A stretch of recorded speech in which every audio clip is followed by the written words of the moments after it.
assalamu alaikum bandiraɓe yeɓiyankoɓe ayaga haalirde Pindi TV jaam Allah waale moon on calminama on juurama mon fuɗɗo salminte welto on ñagama duwaw on neldama duwaw ɗum ɗon noon ko caggal nde jettuɗen jomiraɗo jaam mbaɗe bawde mbaɗonde weela ene welira dokkuɗo men sembe e kattane bawal ha gartuɗen ɗo e plateau men Robine Diayndeji gam yewtidde men en juurima e nelaɗo makko Allah sallallahu alayhi wa sallam ɓurna dow windere on mbiyama kadi altine moƴƴo malaɗo yen natire lewru mars ndu bisimillahi rahmani rahim jaltinen mayru alhamdulillahi rabbil alamina no gowɗen wadde kala saaha eɗen gondi ɗo kadi e bani men gorko mo garli hono Moussa Niang jaam walema debbo modoɗel ko noon tigui jaam wali fade bandiraɓe yeɓiyankoɓe Pindi TV tewateɓe nder e bawol leydi kala suuɓiɓe Pindi TV gam humpito ɓe mbiyama kalto mbawi wonde jaam e cellal kisal Allah yo wonema ɓen to ɓe mbawi wonde nder dunde badama sala no mbiɗani e natire lewru mars bisimillahi rahmani rahim yo Allah hokku en tigui ganduɗa gaynirderu alhamdoulillahi rabbil alamina kono kadi en nde yontere ganduɗa kadi nde nattirɗen hande wonata premier numéro men e nder oɗo altine walla mbiyen o altine tigui ganduɗa kay ko gol lewru mars min garti tigui huftidinde moon oɗon aadi bila aadi salade aɗa ɓuuri firtude aadi salamata Amadou Dia ko noon tigui Moussa holko ɓuuri tengtude hande e jaydeji men ha joni jaydenkoɓe leydi Sénégal walla mbiyen jaydeji leydi Sénégal mbayrani sawru mbaggu ene wayno tigui nder jaydeji leydi Sénégal ɓe ɓuuri tigui artude koye ganduɗa ko haali Adji Sarr Ousmane Sonko ha joni tigui dadiɓe leydi Sénégal en jokki fawde juuɗe ɓeɗon tigui wondiɓe Ousmane Sonko kono ɗum ko e nder jaydeji leydi ndi ɓe gatti tigui haali oɗon vaccin kono kadi haali ganduɗa ko vaccin aji goɗɗi tijjari ganduɗa kay ene ɗamina tigui manade leydi Sénégal gam kay leydi ndi ngesso serta tigui e oɗo mborso Covid 19 salamata Amadou Dia ɗum ne ɓuuri tawede nder jaydeji leydi Sénégal e oɗo subaka altine ko noon tigui udditiren jayde l'observateur ko natal tigui hoorejo Pastef o wondude on suko debbo wiyete ko Adji Sarr ene wayno noon alhaali gam Adji Sarr Ousmane Sonko on tuma viol et menace de mort ene wayno tigui ɓeɗon ardiɓe diine leydi Sénégal ɓe kolliti tigui Mame Mactar Gueye oɗon gardiɗo o ganduɗa ko fedde nde wona laamuyankore witende Jamra kono kay wondude on Abbé Jacques Seck kañum men tigui ganduɗa ko juɓɓinoya koyɗe jokkere e ndam gam kay dogde hen jokkere e ndam alhaali Sonko e Adji Sarr saga tigui ɓe jeehi to Ousmane Sonko ene wayno noon ɓe keeɓi tigui fartange joddade e hoorejo Pastef o Adji Sarr rencontré aujourd'hui à sa nouvelle adresse dakaroise ene wayno tigui hay so tawino ɓe keɓano fartange yiide on suko debbo ene wayno joni kay ɓe gandi to woni ene wayno salamata Amadou Dia ɓeɗon tigui ganduɗa ko ardiɓe ganduɗa ko diine leydi Sénégal ma keɓ tigui yewtide oɗon suko debbo ha joni noon ko dogde koyɗe moƴƴere gam kay oɗon alkali jaam kay arte hen no hannirta ni kono kay jaam arte e nder leydi Sénégal ɗum ne tawi nder helle mabɓe jeeɗiɗo kamɓe jeenen koɓe Futurs Médias ɓe kono kay ɓe gatti alhaali oɗon birra o wiyete ko bébé Saloum mo ganduɗa tigui ko pawaɗe junggo e ñalawma hanki o walla mbiyen kikiɗe hanki o tigui sababu o noon ko koppereje ɗe ndewani lawol ɗum koye helle mabɓe sappo e goho kamɓe jeenen koɓe Youssou Ndour ɓe ko noon tigui Moussa Niang jabanen jayde las kamɓe tigui ɓe goraki kaɗon haala ene wayno tigui natal oɗon biteɗo Mame Mactar Gueye Jamra wondude tigui oɗon Abbé Jacques Seck kañumen tigui ganduɗa ko ɓornino paɗe mumen juɓɓino koyɗe jokkara e nama to galle Ousmane Sonko cité Keur Gorgui gam kay jaam arte e nder leydi Sénégal kono kay jaam arta kono wonduɓe ene wayno noon suuti hen kongi ko on biteɗo Mamadou Diop Decroix woni Bougane Gueye Dany kañum kay Habib Sy kañumen kala gaddi ballal mumen faade hoorejo Pastef ɗum ne tawi tigui nder ndeɗon jayde las médiation des religieux ɓe gon tigui ɓe ɓuuri artude par ce que natal ɓeɗon worɓe ɗiɗo ɓe gardini Saladia kono ɗum ko ɓe garti kongi oɗon biteɗo Seydou Gueye on paami tigui ko porte parole joguiɗo konngol hoorejo leydi Macky Sall ene wayno noon oɗon alhaali o suuti hen kongi e ñalawma hanki o tigui ɗum ko yewtere grand jury ɗum ko yewtere ganduɗa ko grand jury nde yuɓɓinanno ko force reste à la loi o holliti noon dolle kala jogui ɗum ko kuulal walla mbiyen sarɗeji leydi kañumen tigui mbawi addude ñawore humtidinde oɗon alhaali Sonko e Adji Sarr kono ɗum ko ɓe gaari alhaali ganduɗa ko ɓeɗon fawaɓe juuɗe ɓe mbi kay ko les rafle pro Sonko caggal yadude natal oɗon witeɗo Dame Mbodj gardiɗo ganduɗa ko responsable CUSEMS ɓe kolti tigui sappo e jeetati debbo kono kay wondude étudiant ji ñayyi wonde activiste en hewɓe ko wayno Karim Xurum Haken Karim Xurum Hak activiste en kañumen kala pawama juuɗe caggal kay nde juɓɓinanno seppo ngo yadani e yamirore woni sababu fayeɗeɓe juuɗe ɗum ne tawi nder hello maɓe jeeɓo kamɓe jeynenkoɓe la sewɗo subaka ko noon tigi Moussa Nia holko jande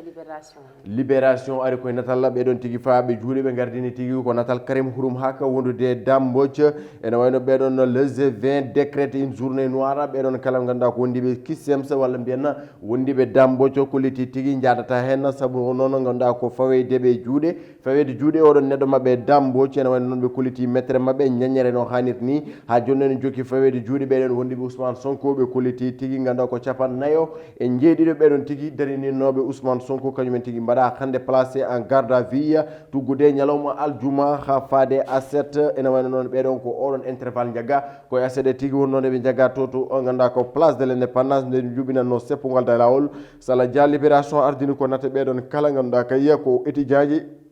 hay activiste en kono kayya hay ɓeno responsable parti oɗon Pastef les patriotes kamɓe ɓe tawi garɗon natal hello jeeɓo jayde libération ko noon tigi holko jayde enquête jayde enquête ardine bindol ko jeu de terreur répression menace acte de vandalisme ene wayno noon ko alkali ganduɗa ko seppoji tigi kewɗi juɓinani saabu e natalla gardi ngal nden jayde ɓe gaari tigi koye natalla dediɓe leydi Sénégal en wayno so tawi noon tigi ganduɗa kayya ko o juɓɓi seppo wondata kay ko wera ganduɗa ko lacrymogéne kaaƴa hakkude ɓeɗon policier ɓe walla mbiyen gendarme ɓe leydi Sénégal hakkude mone ɓeɗon tigui sukaɓe ɓe mbayi noon ɓe kolliti kamɓe jayni on koɓe enquête galle on député biteɗo Seydi Diouf waɗama attaqué to Rufisque ene woni noon ɓe kolliti ko cocktail molotov ko kañum tigui woni ko werla e nder oɗon galle sukaɓe ɓeɗon taweteɓe ndeɗon falde duppi oɗon galle député ɗum ne tawi nder hello mabɓe nayebo kono ha e nder hello mabɓe joɓoɓe gaari tigui to duɗal jaaɓi hattete ngal Gaston Berger ngal Saint-Louis ɓe kolliti tigui ganduɗa ko professeur goto mo ngal ɗon duɗal kañumen waɗa garde à vue sababu noon ko wadde agression sexuelle ma gueɗe kantoride cuhlel dewel mineur ngel ganduɗa kayya duuɓi mum jahani no fewi ene wayno noon ɓe garti Allah haali ganduɗa ko e fait de l'affaire Adji Sarr ganduɗa ko Ousmane Sonko front social noon ene hande mettere walla mbiyeɗa ñañere hewde ɗum ne tawi nder hello mabɓe jeetato kamɓe jayni en koɓe enquête ko noon tigui Moussa jabanen jayde vox populi ha joni nden jayde vox populi waraki kaɗon haala Adji Sarr Ousmane Sonko ɓe mbi tigui ko ganduɗa ko caɗele goɗɗe walla mbiyen ko fitinaji goɗɗi goni e feñje oɗon alhaali Ousmane Sonko Adji Sarr Sala Diaɓe politique caggal nde ɓe kalenen galle oɗon député Seydi Diouf duppama to Rufisque ene wayno noon ɓe garti ala haali seppo ngo ganduɗa alda e yamirore Dambodj e Karim Xurum Haka wonde sappo yo jeetato ɓeɗon jeeyaɓe coalition citoyenne le peuple ko ɗum saabi tigui fawede ɗumen junggo kono kay ɓe kolliti kisem saji ɗiɗi ɗi kañumen kala e gomu G20 ene wayno noon nanni oɗon alhaali Ousmane Sonko Adji Sarr e nder école aji saabu ɓe kolliti tigui gonda ko ɓeɗon Dambodj e wondi mum so tawi tigui goppitaka ene wayno noon kamɓe ko waɗaɓe hofgo juuɗe saabi tigui ganduɗa ɓe jangguinta ɗum tigui woni ko tawete nder ndeɗon jayde ɓe mbi ko on incendie à l'origine inconnu déclaré sur un chantier à l'université de Ziguinchor cuumu tigui huɓɓagu to ganduɗa ko Ziguinchor e nder on université andaka tigui holko waɗi sababu kono woni fayre tigui ganduɗa ko ñalawma hanki o tigui wonno ene wayno ha joni ɓe garti Sonko reçu par Sonko samedi e alhaali ɓeɗon ɓe ganduɗa yuɓɓinoɓe koyɗe jokkere nde ɓe garti e mumen kono kayya Seydou Gueye porte parole présidence il n'y a pas de complot aucun d'entre nous ne mêlé à ça woliti ko kanko wondiɓe hoore lindi Macky Sall hay goto e mabɓe sala ganduɗa ko wonani e ganduɗa de près ou de loin oɗon alhaali Adji Sarr Ousmane Sonko ɓe ngala hen hande ɓe ngala hen janggo ɗum woni ko tawete nder ndeɗon jeyde vox populi ko noon tigui jaɓanen quotidien le quotidien wayli ko sawru mbaggu ha joni noon ko alhaali Ousmane Sonko Adji Sarr ɓe kolliti hol policier e gendarme ɓe ganduɗa tigui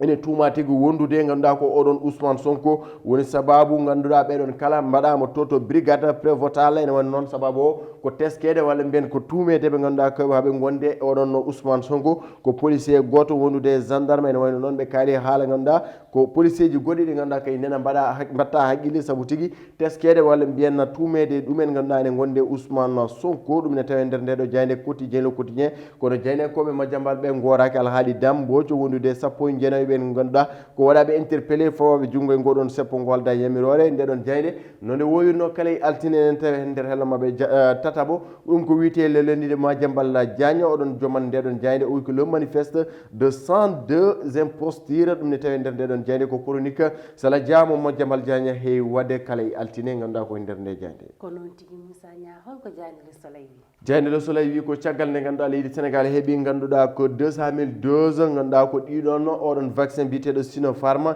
ene wayno tigi initiative COVAX ma yettoɗo e nder leydi ndi ene tija tigi 324 000 doses d'AstraZeneca enen tigi sabbaɗo e alarba ɓawo janggo ɗo e nder leydi Sénégal ko 324 ujunere dose ganduɗa ko AstraZeneca o to ko Sinopharm wonno e siftini bandiraɓe kono o ko AstraZeneca ma yettoɗo e nder leydi ndi kono kay ɓe koliti serengaji eko yadata hen pikkiraji tigi ɗum noon yettima ɗo e nder leydi ndi ɓe koliti tigi oɗon Sinopharm kene tolno tigi e 27 pawɗi 400 27 ujunere pawɗi 400 innama ade woni ko ŋesaɗo e nder leydi Sénégal ka wiide jeynenkoɓe Le Soleil ɗum ne tawi nder hello mabɓe jooɓe kono tigi ɓe koliti hay alarba ɓawo janggo tigi ganduɗa ko oɗon vaccin asala jaaɓe garti alhaali transport aérien leydi Sénégal Air Sénégal noon ma wat réceptionné deuxiéme Airbus mum A321 ɗum ne tawi nder hello mabɓe sappo e goho kamɓe jeynenkoɓe Le Soleil sa loski tigi ganduɗa e hello mabɓe sappo ɓe garti alhaali jaccingol contenu local ganduɗa ko secteur minier alhaali exploitation ɗo e nder leydi ndi ko losko yañgoɓe mbaɗi hen ɗum ne tawi nder hello mabɓe sappo kamɓe jeynenkoɓe Le Soleil kono kayya ɓe garti alhaali ganduɗa ko yangueji walla indeji oɗo tuma covid 19 ɓe mbi ko décélébration sans tambour ni trompette ene wayno noon joni ganduɗa ko sala indeji ne mbaɗa kono kayya ala guladi ala lukali kono kay wona buubaji wona tamaji e wiide jeynenkoɓe Le Soleil ɗum koye hello mabɓe sappo e tati Sala Dia ko noon tigui uddiren janista coftal ɓalli nde arti ganduɗa kayya koye alhaali Manchester City jokkoɓe tigui e ganduɗa ko wadde golle paydinde oɗon Premier League to Angleterre ene wayno tigui